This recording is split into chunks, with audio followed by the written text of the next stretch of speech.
There's a missing heddle here. Okay, so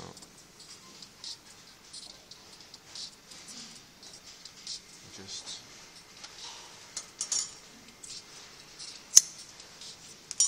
get enough string, and then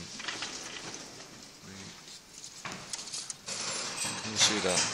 Yeah. There should be 4 heddles here, but there's only 3 left because I miscounted. So now we go up here, up to the top. Got the shaft here, so get a string on either side. There's this bit, this wooden bit. Okay, that down. Now, okay, can you see here?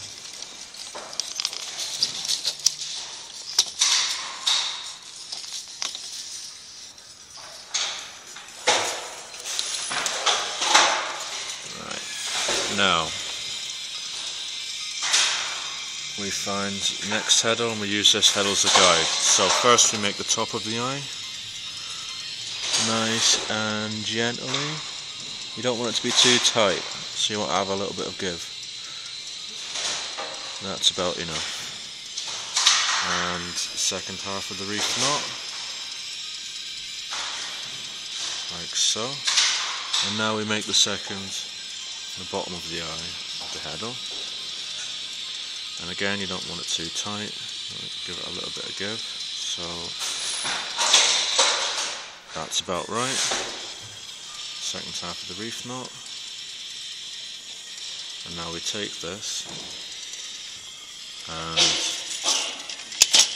down the bottom bar, we take both these loose ends and take them over here and take them round in front. Oops, there's it. And tie the first half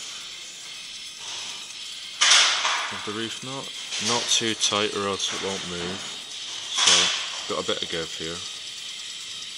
If it's too tight, you won't be able to move it. And the second half of the reef knot, and there you go.